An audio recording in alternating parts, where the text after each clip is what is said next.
The Grand Hall of the Galactic Council stretched wider than 3 football fields, its ceiling arched so high that clouds formed near the top. 500 alien representatives from across the Milky Way sat in rising tiers around a central platform. Ambassador Jack Harper walked onto this platform with steady steps. His heart pounded inside his chest, but his face showed only calm. Beside him, Lieutenant Commander Lisa Wells carried a data tablet with Earth's petition for membership. "Humans of Sol System," spoke High Counselor Exizik, a tall blue-skinned being with 4 arms. "You stand before us as the youngest spacefaring race in this quadrant. For 50 years, you have observed our ways. Now you seek full membership. Present your case." Jack cleared his throat. "Honored Council, humanity brings unique gifts to this alliance. In just 3 centuries, we advanced from simple flight to interstellar travel. Our creativity, our determination, and our desire to learn make us valuable allies." Murmurs filled the hall. Some sounded curious, others doubtful. Lisa stepped forward. "We have followed every council guideline for new species. Our colonies on Mars and Europa respect all environmental protocols. Our ships have never entered forbidden space. We seek only to join as equals and contribute to galactic peace." For 6 hours, Jack and Lisa answered questions. They explained human art, science, and history. They described Earth's recovery from climate disasters and nuclear tension. They showed how humans had united despite ancient conflicts.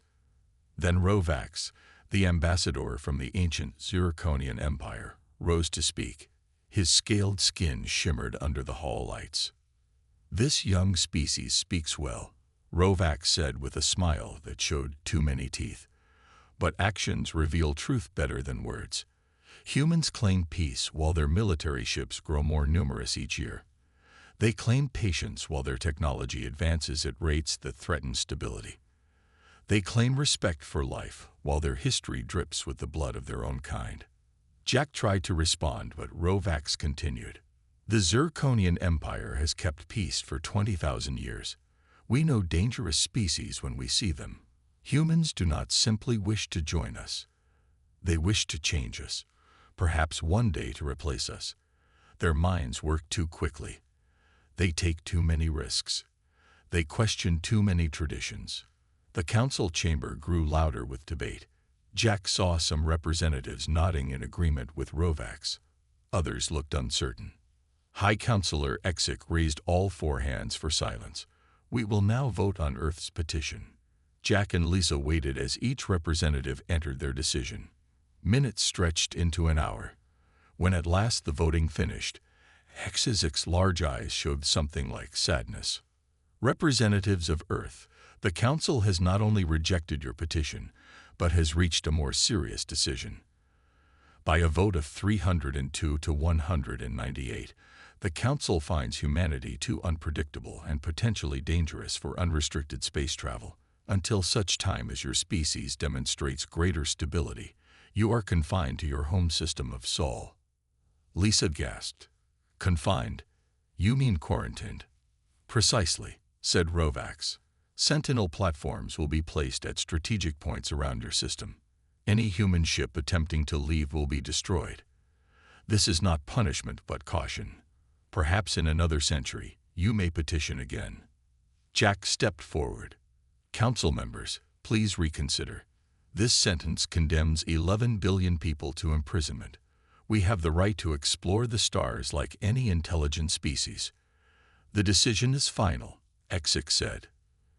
"You have 7 standard days to recall all human ships to Sol system before the quarantine begins." 3 days later, Jack and Lisa stood before the United Earth government in Geneva. Faces filled with shock and anger stared back at them. President Maria Alvarez looked as if she had aged 10 years since they left. "So that's it?" she asked. "Humanity is trapped in our own system because we learned too quickly, because we asked too many questions." "The Council fears what they don't understand," Jack said. "And the Zirconians fear potential rivals." Outside the chamber windows, night fell over Lake Geneva. In the darkness, stars twinkled, now not an invitation, but a reminder of humanity's new prison. Maria stood up. We built a unified world government because they asked us to. We limited our military because they asked us to. We share our resources with struggling colonies because they asked us to. No more asking. No more following their rules. She looked around the room. If they cast us out, then we will build something new. Something they never expected. 10 years passed since the day of exile. To casual observers, Earth had accepted its fate. New buildings rose in cities worldwide. Children played in parks. Life continued as if the stars were not forbidden. But deep beneath the Arizona desert, in a facility hidden from orbital scans, Dr. Daniel Martinez stared at holographic displays showing the alien sentinel platforms that surrounded the solar system. For the past 8 years, he and his team had studied these machines from afar. "Run the simulation again, Samantha," he said. Samantha Miller, once the youngest engineer to work on Earth's first faster-than-light drive, tapped commands into her console. The hologram shifted to show a small ship slipping between two sentinel platforms. "The gap lasts for 3.8 seconds during the solar interference," she said. "Not much time for a ship to pass through." "But enough," said William Jones. The former naval strategist stood with his arms crossed, eyes never leaving the display. "If the ship is small enough and fast enough." Daniel nodded. "And if the Galactic Council believes their technology is perfect, they won't expect us to find a flaw." The three scientists represented just one branch of Horizon Beyond, a global underground movement that had one goal: break humanity free from its prison. While governments publicly cooperated with council inspections, they secretly funneled resources to the project. 200 million miles away, on Mars Colony, Commander Olivia Rodriguez walked through a massive underground hangar. 50 small ships lined the chamber, each designed to slip past alien sensors. Workers swarmed over them, making final adjustments. Olivia's communicator buzzed. "Commander, we just received word from Earth. The Council inspection fleet will arrive in 3 days." She frowned. "Earlier than expected. Are they suspicious?" "Unknown. But they're bringing twice the normal number of ships." Olivia looked at the unfinished vessels. "Tell all teams to work double shifts and contact Earth. We need to decide now if we're proceeding." The next day, 20 people gathered in a secure room beneath Geneva. President Carlos Reyes, who had replaced Maria Alvarez 6 years earlier, looked at the faces around him. "This is the moment we must decide," he said.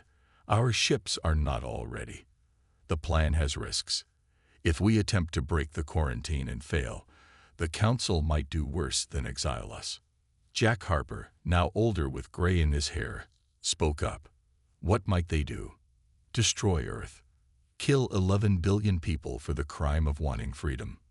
Even the Council would hesitate at such genocide." "We can't be certain of that," said General Frank Collins. "The Zirconians have destroyed civilizations before. The Council called it peacekeeping." Lisa Wells, now Earth's Director of Intelligence, placed a data drive on the table. "We've intercepted communications between Council races. Many disagree with our containment but fear the Zirconians too much to speak openly. If we show that the quarantine can be broken, we might find allies." Samantha Miller explained the technical plan. During a massive solar flare predicted in 6 days, the Sentinel network would experience brief sensor gaps. The ships on Mars could slip through these gaps if their timing was perfect. "And where will these ships go?" asked someone. "Beyond Council space," replied Daniel Martinez. "To regions they consider too dangerous or worthless to control. We've identified several possible star clusters."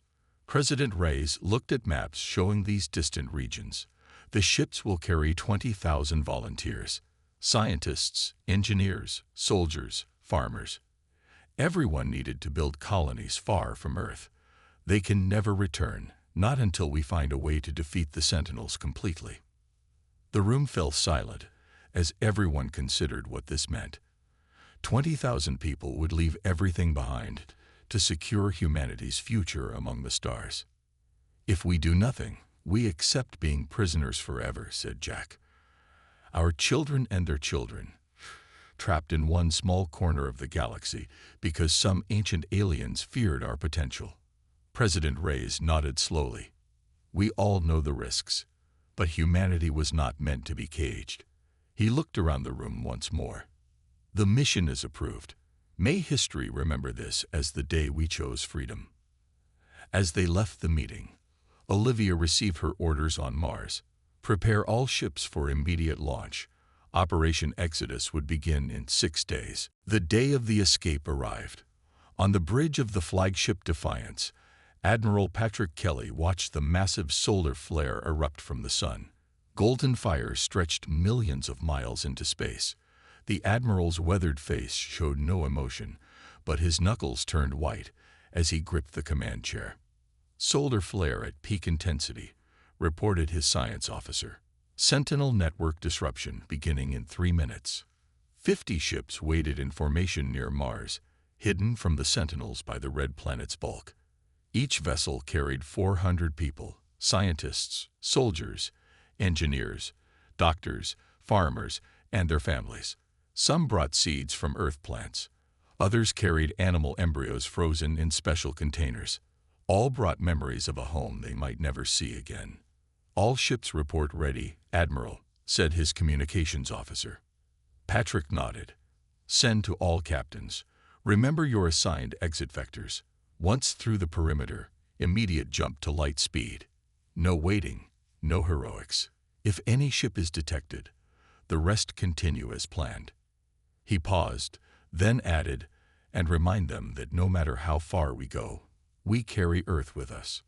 On Earth's surface, Samantha Miller and Daniel Martinez monitored the Sentinels from their hidden base.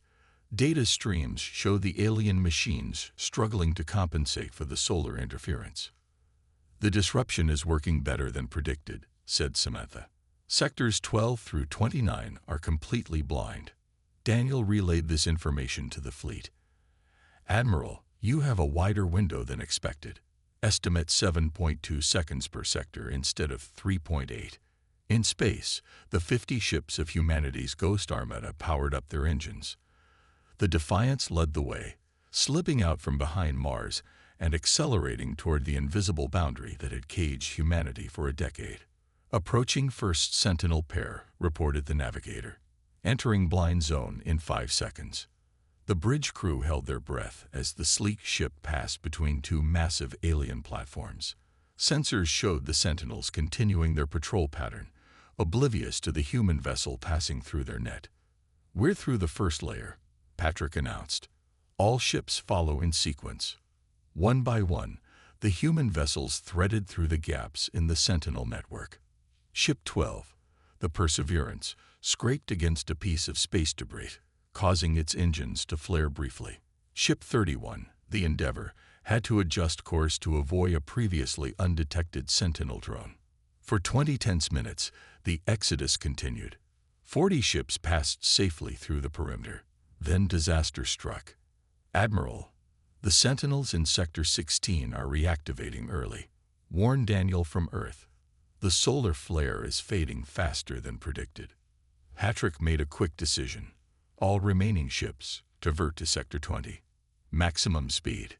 5 more ships managed to slip through the new route.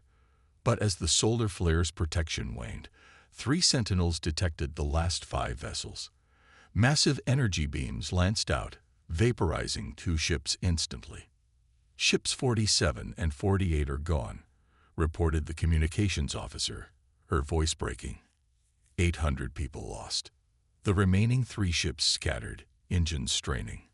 One made it through a narrow gap. Another was clipped by an energy beam, spinning off course with severe damage. The third, cornered by Sentinels, activated its experimental drive prematurely and vanished in a flash of blue light. 45 ships confirmed clear of the perimeter, said the navigator. 2 destroyed, 3 status unknown. Patrick closed his eyes briefly. "Signal the fleet to form into the 5 planned task forces. Each group will head to its assigned destination." Back on Earth, Alarms blared throughout the hidden facility. "The Council mothership has changed course," said Daniel. "They know something happened." "Did they detect the fleet?" asked Samantha. "Unknown, but they're scanning the perimeter now." In Geneva, President Reyes received the news with a grim face. "So it begins. The Council will punish us for this attempt." Jack Harper stood beside him. "Perhaps, but first they have to find our people. And by then, it will be too late." In deep space, Admiral Patrick Kelly watched the task forces separating, each heading toward a different unexplored region beyond Council territory. "Set course for the Shadowed Stars cluster," he ordered, "and may fortune favor the bold." The Defiance's engines flared, and the ship jumped to light speed, carrying humanity's hope among the stars. 4 months after the escape, Captain Grace Chen stood on the bridge of the Pathfinder, the lead scout ship of Task Force Alpha. Through the main viewport, she watched a golden star with 7 planets grow larger. This system lay in an uncharted star cluster that Council records marked simply as a void, hazardous region. "Scans show the 3rd planet has breathable atmosphere and liquid water," reported her science officer. "Gravity is 1.1 times Earth normal. Temperatures range from Arctic to tropical depending on latitude." Grace nodded. "Any sign of intelligent life or technology?" "None detected, Captain. But there's something strange about the radiation patterns in the asteroid belt. They don't match natural formations." After weeks of careful scanning, Task Force Alpha moved into orbit around the 3rd planet. They named it New Haven. The first shuttle landed in a wide valley surrounded by mountains similar to Earth's Alps. Trees with purple leaves swayed in the breeze. Small animals like 6-legged deer watched curiously as humans took their first steps on alien soil. "The air smells like cinnamon," said Dr. Kevin Rivera as he collected soil samples. "Initial tests show no harmful bacteria or viruses. We lucked out." Over the next few weeks, the humans built a settlement. They used materials from their ships and local resources. Solar panels collected energy. Water purifiers worked overtime. Fields were cleared for Earth crops. The first child born on New Haven arrived during a thunderstorm, a girl named Hope. One night, as Grace walked the perimeter of the settlement, she noticed strange lights flickering among the distant asteroids. "Command, are we tracking anything unusual in the asteroid belt?" "Negative, Captain. All quiet on the scopes." Yet the lights persisted, pulsing in patterns that seemed almost deliberate. Grace ordered increased surveillance. 3 days later, Kevin burst into her office. "Captain, you need to see this." He placed a data pad on her desk. "These energy readings from the asteroid belt, they're artificial. But they don't match any known technology, Council or human." Grace frowned. Could it be a trap? The Council said this region was haunted. Maybe that was code for "we have secret weapons here." "I don't think so. These energy patterns, they're alive." That night, Grace led a small team in a shuttle toward the asteroid belt. As they approached, the lights grew more intense. Suddenly, their instruments went dead. The shuttle drifted powerless. "Don't panic," Grace ordered as her crew reached for emergency gear. "If they wanted us dead, we'd be dead already." The inside of the shuttle began to glow with soft blue light. It coalesced into a floating sphere that pulsed as if breathing. Kevin stepped forward slowly. "Hello," he said. "We come in peace." The sphere expanded, filling the cabin with gentle light. Images flashed through Grace's mind. Stars being born, civilizations rising and falling, and terrible destruction as scaled ships that looked zirconian rained fire on beautiful crystal cities. When the light receded, the sphere had taken a rough human shape. "You are not like the others," came a voice directly into their minds. "You are solid, yet your thoughts flow like ours. You are the first to speak to us in 50,000 cycles."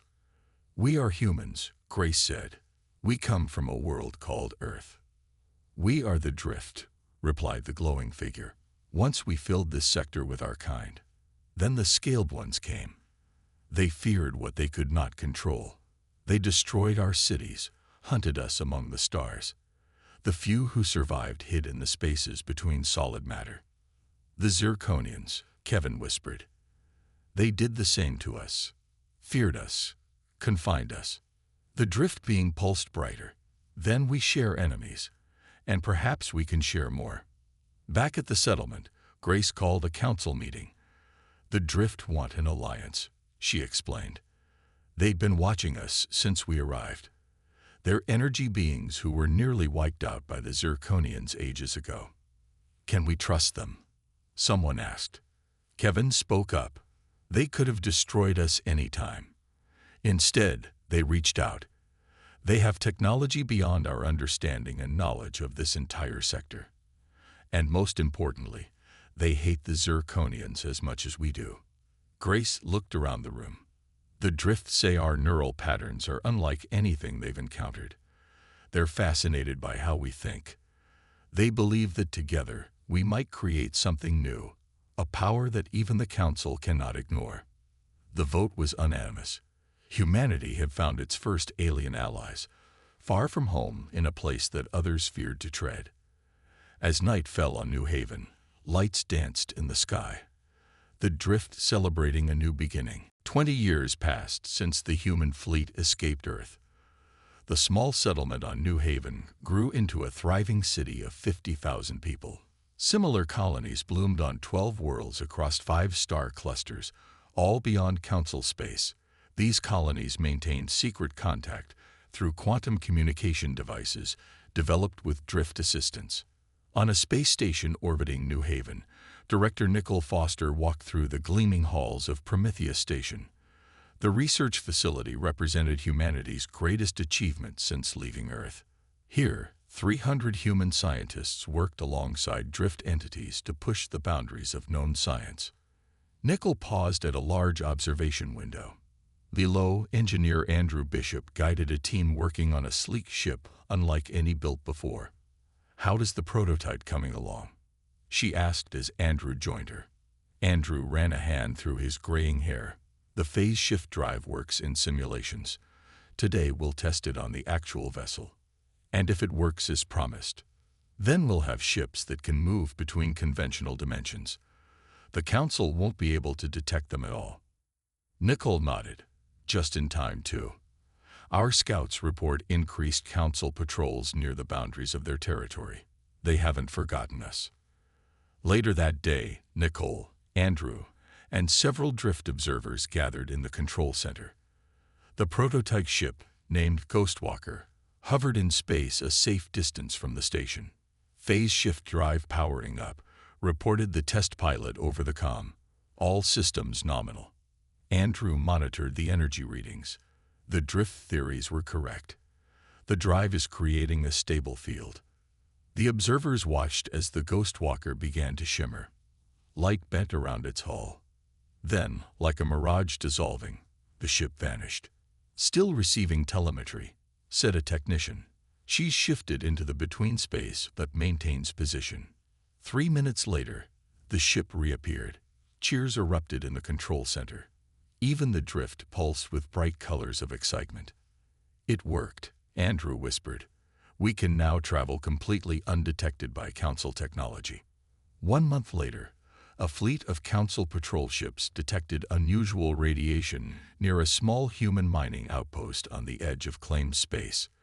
The patrol commander, a veteran Zirconian named Casfor, ordered a full investigation. "These readings match no known species or natural phenomenon," he told his crew. "Perhaps we finally found one of the escaped human colonies." 3 Council warships surrounded the outpost, a collection of habitation domes on a small moon. They expected easy prey. Instead, they found 2 human vessels waiting, ships that appeared on no sensors until they powered up their weapons. "Unknown vessels, this is Commander Casfor of the Galactic Council. Power down and prepare to be boarded." The human ships responded with concentrated energy beams that sliced through the lead Council ship's shields as if they weren't there. The vessel split apart, its crew barely escaping in lifeboats. The other Council ships fired back, but their weapons passed harmlessly through the human vessels as they shifted partially out of normal space. "What is this technology?"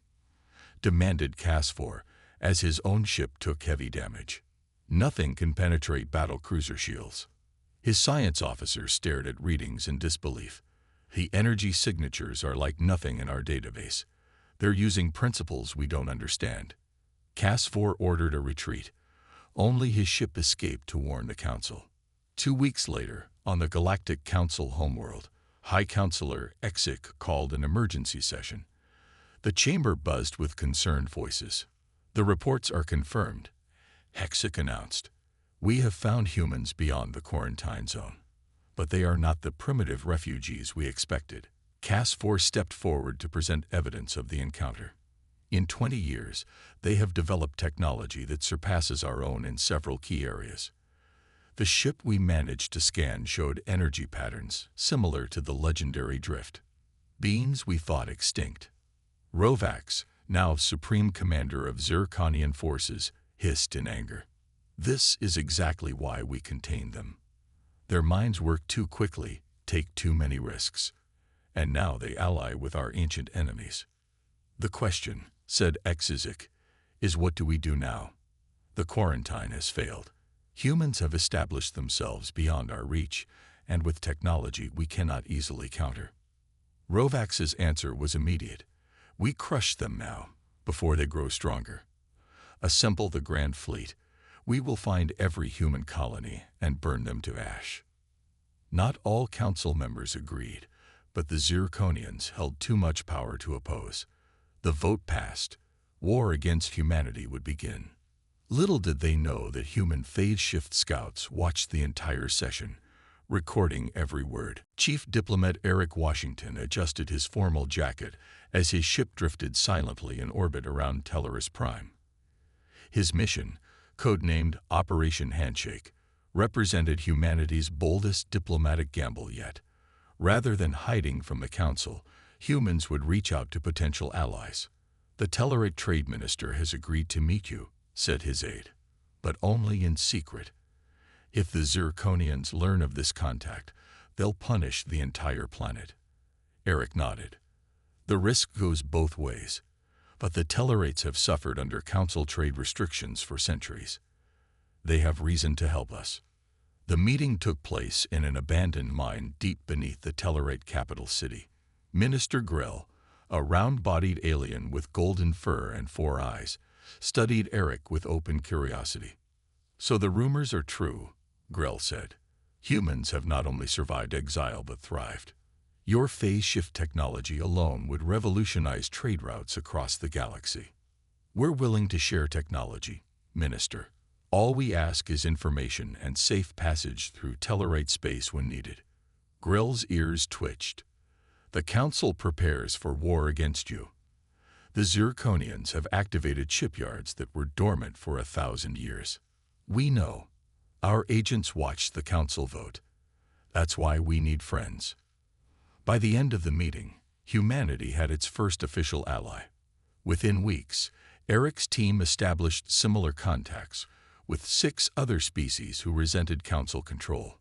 Meanwhile, Admiral Michelle Davis oversaw the creation of something even more valuable than allies, a network of hidden supply routes and intelligence outposts that spanned Council space. Her fleet of phase-shift vessels moved invisibly between stars, mapping patrol routes and defense stations. On her flagship Shadow, Michelle reviewed reports from across the network. "The Zirconians are gathering their forces at these 5 staging areas," she told her officers, pointing to a star map.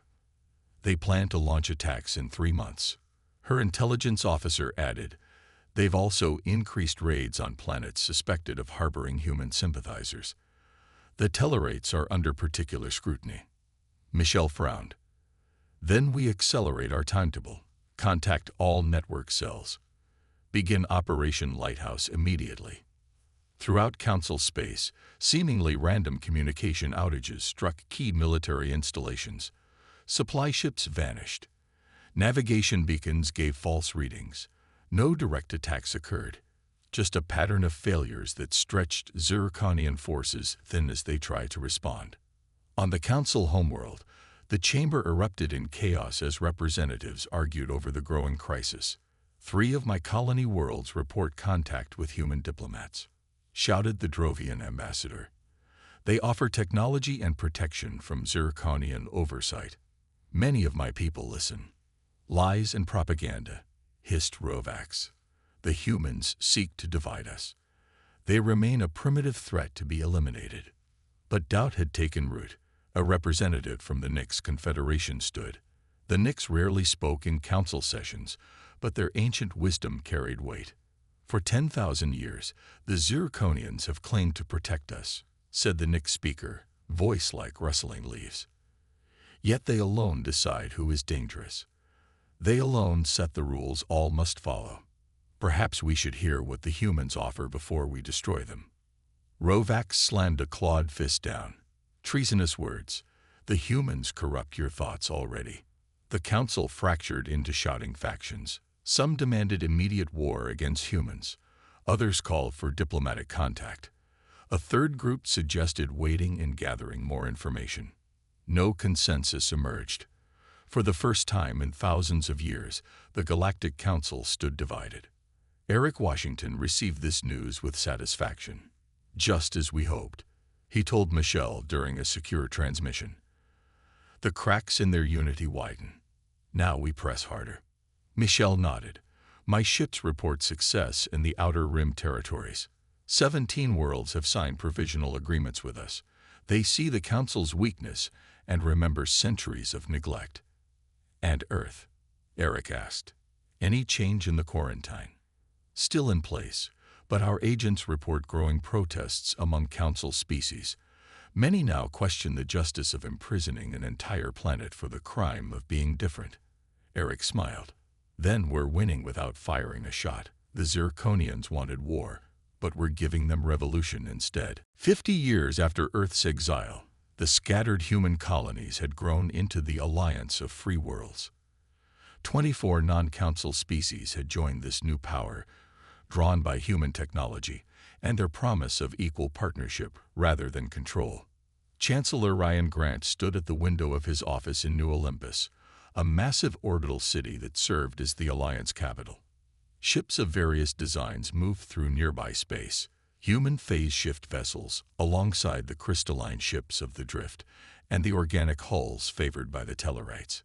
The latest census shows Alliance population at 8 billion, reported his aide. 3 billion humans and 5 billion from our allied species. Ryan nodded. And our industrial capacity. Shipyards at full production. The combined fleet now numbers over 12,000 vessels. Good. We'll need them all. Reports from intelligence networks confirmed what Alliance leaders had feared. The Zirconians, frustrated by the Council's division and the growing Alliance influence, had decided to act alone. Their grand fleet had assembled, nearly 20,000 warships preparing to attack Alliance space. On the bridge of the defense flagship Liberty, Vice Admiral Laura Wilson reviewed battle plans with her mixed crew of humans and aliens. The Zirconians will expect us to hide using phase shift technology, she explained. Instead, we'll meet them head-on at these coordinates. A Drift tactical officer pulsed with skepticism. Their numbers are greater. Their weapons have destroyed civilizations before. Laura smiled. Yes, but those civilizations fought the way the Zirconians expected. We won't make that mistake. 3 days later, the Zirconian Grand Fleet entered the star system that contained New Haven, humanity's first colony. Supreme Commander Rovax, older but still dangerous, anticipated an easy victory. No signs of defensive forces, reported his sensor officer. They must have fled.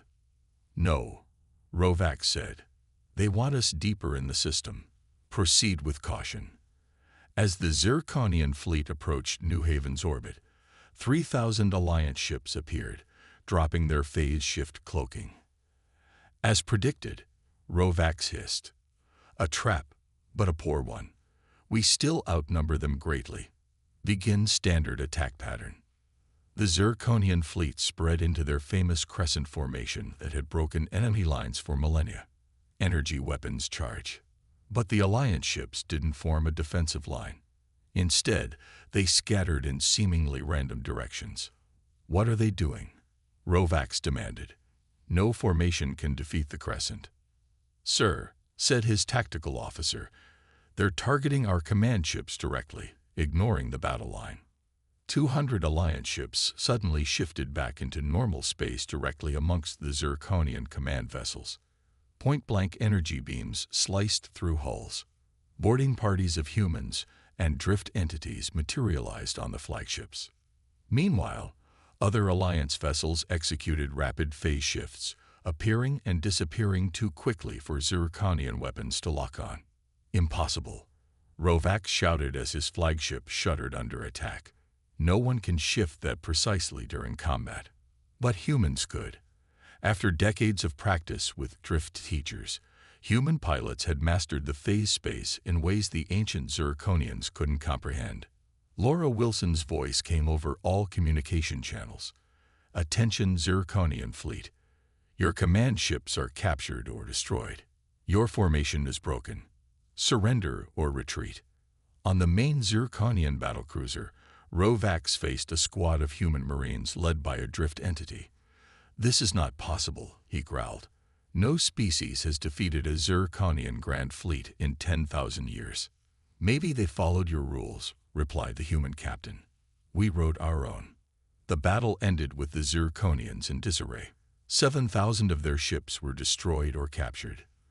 The remainder fled back to Council space. News of the defeat spread through the galaxy faster than light. Species that had feared the Zirconians for millennia now saw them humbled by the Alliance. On New Olympus, Chancellor Grant addressed the Alliance Senate. Representatives from 25 species listened as he spoke. "Today marks a turning point. The Alliance has proven its strength. But we don't seek conquest as the Zirconians do. We fight only to protect our freedom and that of any who join us." The Senate chamber erupted in cheers. Displays showed celebrations on dozens of worlds as news of the victory spread. In a secure room after the speech, Ryan met with his top advisors. "The Zirconians are wounded but not destroyed," he cautioned. "And Earth still remains under quarantine." Admiral Wilson nodded. "Then perhaps it's time to bring our story full circle. Time to go home." 100 years after humanity's exile, a massive fleet of ships appeared at the edge of the Sol system. The flagship Restoration, twice the size of any vessel ever built on Earth, led 5,000 ships toward the quarantine line. On the bridge stood Grand Admiral Stephen Blackwell, his uniform bearing the insignia of the Alliance of Free Worlds. Beside him stood representatives from 25 alien species who had joined the human-led coalition. "Sentinel platforms detected ahead," reported his scanner officer. "They're powering up weapons." Stephen smiled. "Proceed as planned." The Sentinel platforms, unchanged for a century, fired energy beams at the approaching fleet. The beams passed harmlessly through the phase-shifted vessels. "Target the control nodes," Stephen ordered. Precision beams struck each platform. The alien machines, once the prison bars of humanity's cage, went dark one by one. The path to Earth lay open. News of the fleet's arrival spread across Earth like wildfire. Billions of people poured into streets, staring at the sky where strange ships now appeared. In Geneva, the United Earth government gathered in emergency session. President Karen White looked both nervous and hopeful as reports came in. "They've neutralized the Sentinel network," said her defense minister. "Our orbital platforms show over 5,000 ships in high Earth orbit. They're hailing us on all frequencies." Karen took a deep breath. "Put them through." The screens lit up with the image of Stephen Blackwell. Behind him stood humans and aliens working together. "People of Earth," Stephen said, "I bring greetings from the Alliance of Free Worlds. We are your children and grandchildren, the descendants of those who escaped a century ago. We've returned home." Hours later, landing ships descended to Geneva. Stephen and a delegation of humans and aliens walked down a ramp to meet Earth's leaders. The crowd that gathered was so large that people climbed buildings for a better view. Karen greeted them formally. "Welcome back to Earth, Admiral." Stephen smiled. "It's good to be home, Madam President." In the council chamber where they met, Stephen explained all that had happened: the founding of colonies, the alliance with the drift and other species, the technological breakthroughs, and finally, the defeat of the Zirconian fleet. "The Alliance now controls nearly a third of the galaxy," he said. "We've liberated dozens of worlds from Council control, and we've come to invite Earth to join us as our newest member." The Earth officials looked stunned. "You mean we would answer to an authority based on another world?" asked one minister. "No," Stephen replied. "The Alliance isn't built on control like the Council. Each world governs itself. We unite only for mutual defense and the exchange of knowledge. Earth would be an equal partner, nothing less." After days of discussion, Earth voted to join the Alliance. Ships landed across the planet bringing gifts of advanced technology and introducing Earth to its new galactic neighbors. Celebration parties lasted for weeks. 1 month after the return, representatives from the Galactic Council arrived at Earth orbit in a single diplomatic vessel. They requested permission to land, a courtesy they had never shown before. The meeting took place in the same Geneva chamber where Earth had once been told of its exile. Ambassador Heather Collins, great-granddaughter of one of the original exiles, led the Earth delegation. The Council spokesperson, a blue-skinned being named Zal, spoke carefully. "The Galactic Council recognizes the power and influence of the Alliance of Free Worlds.